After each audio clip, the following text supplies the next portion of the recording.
अस्सलामुअलैकुम। पाक defence news channel की तरफ से मैं आप सबको दोबारा खुशामदीद कहता हूं। दोस्तों, आज की डिफेंस अपडेट सबसे पहले पाकिस्तान नेवी की तरफ से है। तो दोस्तों, जिस डील को 2018 में साइन किया गया था, जिसके तहत पाकिस्तान नेवी को 4 मिलगम एडा क्लास कॉर्वेट मिलेंगे टर्की से, तो दोस्तों 4 जून को भी की लाइन सेरेमनी हुई, जिसके अंदर जो पहला मिलगम एडा क्लास जो कॉर्वेट है उसकी कंस्ट्रक्शन को स्टार्ट कर दिया गया है इस्तांबुल नेवल शिपयार्ड के अंदर। तो दोस्तों, इस डील के तहत पाकिस्तान नेवी को 54 मंथ के अंदर पहला जो मिलगम एडा क्लास कॉर्वेट होगा मिल जाएगा 2023 तक, और अगले 6 महीने के अंदर पाकिस्तान नेवी को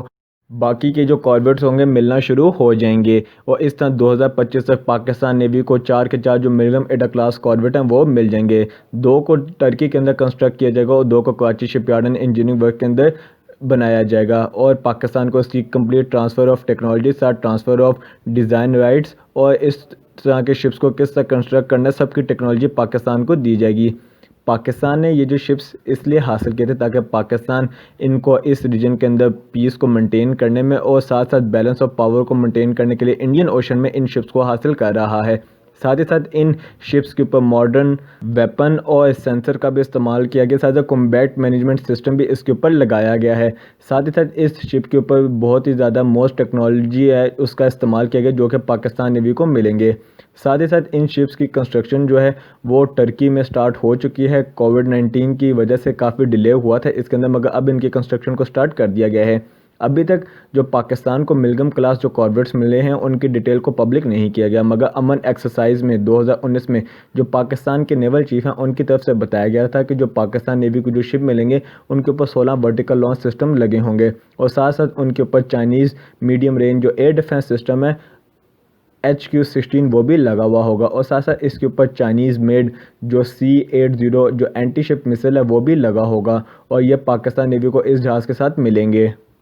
और साथ ही साथ असलसन का बना हुआ क्लोज इन वेपन सिस्टम जो होगा वो भी पाकिस्तान नेवी को मिलेगा। साथ रैम मिसाइल लॉन्चर भी टर्की जो है वो पाकिस्तान के इन जो शिप्स हैं इसके ऊपर फिट करेगा। साथ ही साथ इन एडा क्लास कॉर्वेट को दोस्त बनाया गया था और 2011 में इनको टर्किश नेवी के अंदर इंडक्ट किया गया था और 2019 तक अब तक 4 जो मिलगम एडा क्लास कॉर्वेट हैं वो टर्की के नेवी के अंदर इंडक्ट हो चुके हैं।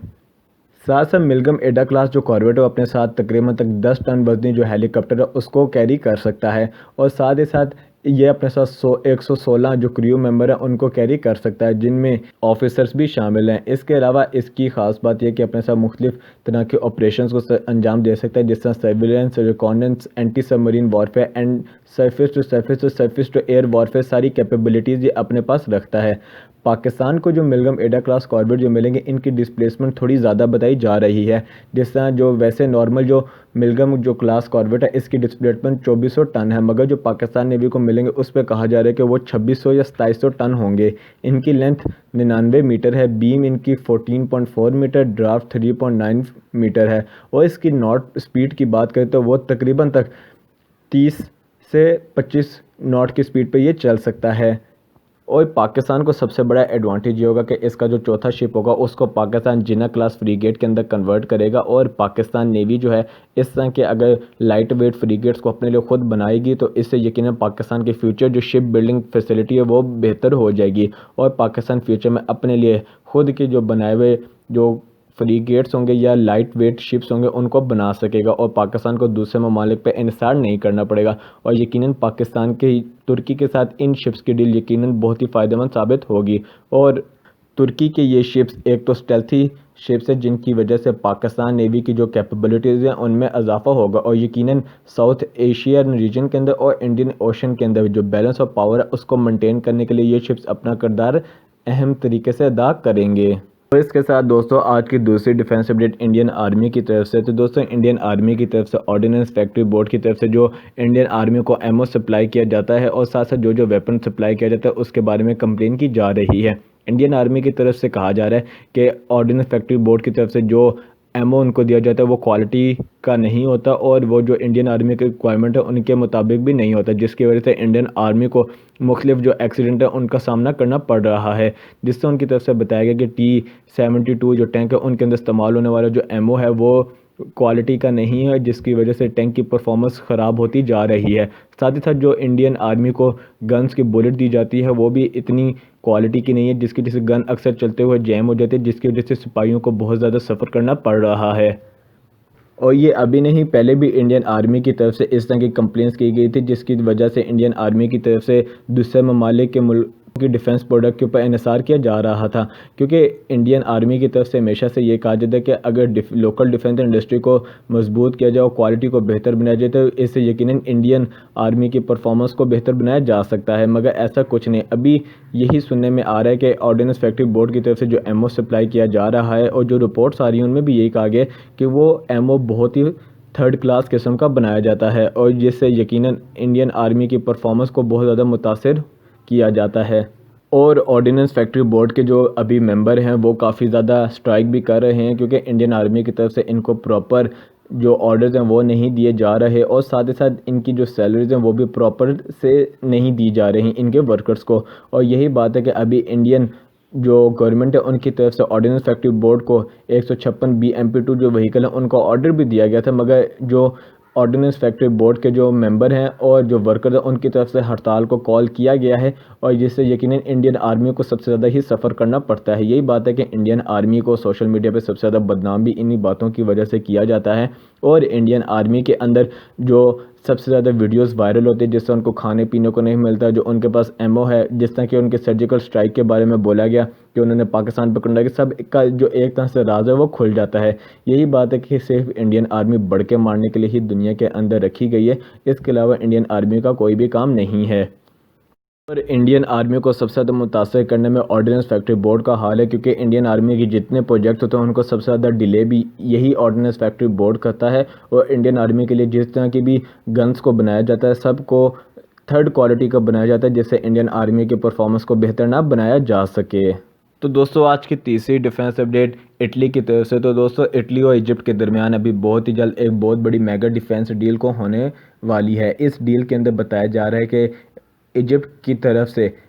इटली से बहुत ज़्यादा जो वेपन है वो हासिल किया जाएगा, बहुत ज़्यादा शिप्स और फाइटर जेट्स को भी हासिल किया जाएगा। इस डील में बताया जा रहा है कि इटली की तरफ से इजिप्ट को 6 के करीब जो फ्रीगेट्स हैं वो भी बेचे जाएंगे। इसके साथ साथ जो इटली की तरफ से M346 जो ट्रेनर जेट बनाया जाता है वो भी बेचे जाएंगे 24 की तादाद में। साथ साथ 24 की तादाद में यूरो फाइटर टाइफून जो इस वक्त दुनिया के बेहतरीन फाइटर जेट्स में जिसका शुमार होता है वो भी इजिप्ट को दिए जाएंगे और यकीनन ये इजिप्ट की एयरफोर्स की पावर को पहले से ज़्यादा बढ़ाएंगे। साथ साथ तकरीबन 20 की तादाद में फलाज OPV जो ऑफशोर पेट्रोल वेसल है वो भी दी जाएगी इजिप्शियन नेवी को। इसके साथ साथ एक मिलिट्री सैटेलाइट भी दी जाएगी इजिप्शियन आर्मी को, जो कि सर्विलेंस और रडार इमेजिंग के लिए इस्तेमाल होगी। तो यकीनन इस लिहाज से देखा जाए तो ये जो बहुत बड़ी मेगा डील इजिप्ट और इटली के दरमियान होने वाली है ये यकीनन दोनों ममालिक के डिफेंस के रिलेशन को मजबूत करेगी और कहा जा रहा है कि जो ये डील होगी इसकी कुल मालियत तकरीबन तक $15 बिलियन के करीब होगी और यकीनन ये इजिप्ट की जो आर्म फोर्सेस हैं उनको मजबूत करेगी। साथ साथ इटालियन न्यूज़पेपर के अंदर बताया गया कि गवर्नमेंट की तरफ से अभी सून इस तरह की जो मेगा डिफेंस डील है इसको इजिप्ट के साथ साइन किया जाएगा, जिसके अंदर इजिप्ट को इस तरह के जो सोफिस्टिकेटेड वेपन है वो भी दिए जाएंगे और यकीनन जो यूरो फाइटर टाइफून है वो यकीनन इजिप्शियन एयरफोर्स की जो पावर है और उसकी स्ट्रेंथ को भरपूर तरीके से बढ़ाएगा। साथ साथ नेवी के लिए जो फ्रीगेट्स और ऑफशोर पेट्रोल वेसल जो खरीदी जा रही हैं इनको ट्रांसफ़र ऑफ टेक्नोलॉजी के तहत खरीदा जा रहा है और बाद में इजिप्ट को इनके राइट्स भी दिए जाएंगे ताकि इजिप्ट इनको अपने मुल्क में लोकली ख़ुद मैन्युफैक्चर करे और अपनी नेवी के अंदर इनको इंडक्ट भी कर सकता है। दोस्तों आज की चौथी और आखिरी डिफेंस अपडेट यूके की तरफ से। तो दोस्तों यूके की तरफ से अभी ट्विन इंजन जो स्टेल्थ फाइटर जेट है जिसको टेम्पेस्ट का नाम कहा गया है उसका भी फुल स्केल मॉडल को तैयार कर लिया गया था और उसको अनरिवील भी किया गया था और अभी कहा जा रहा है कि इस फाइटर जेट की कंस्ट्रक्शन जो है वो स्टार्ट कर दी जाएगी, जिसके अंदर जनरेशन का जो फाइटर जेट है उसकी टेक्नोलॉजी का इस्तेमाल किया जाएगा। और पिछले साल 16 जुलाई को भी यही कहा गया था कि ट्विन इंजन जो ये फाइटर जेट होगा ये 6th जनरेशन का फाइटर जेट होगा, जिसके अंदर रोल्स रॉयस के बने हुए जो टर्बो फैन जो इंजन होंगे वो इस्तेमाल किए जाएंगे। इसके अलावा साथ साथ ये भी कहा जा रहा था कि ये आर्टिफिशियल इंटेलिजेंस के साथ भी लैस होगा और ये आर्टिफिशियल इंटेलिजेंस के साथ ऑटो पायलट मोड पर चलने की भी सलाहियत रखता होगा। इसके साथ साथ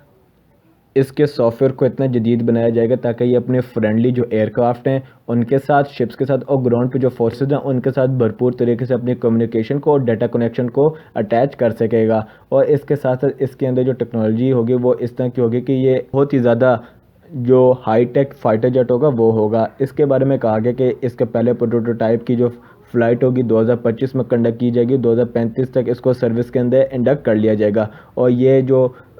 टेम्पस जो 6th जनरेशन फाइटर जेट होगा ये यूरो फाइटर टाइफून जो है इनको रिप्लेस करने के लिए बनाया जाएगा और ये F-35 की निस्बत ज़्यादा स्टेल्थी भी होगा। तो दोस्तों अब तक रहते हैं कि आपको हमारी वीडियो पसंद आई तो लाइक करें, शेयर करें, सब्सक्राइब करें और कमेंट्स करके अपनी राय का इजहार ज़रूर दें और बेल आइकन ना दबाना भूलें। मिलते हैं अपनी अगली वीडियो में, अब तक के लिए इतना ही। खुदा हाफिज़।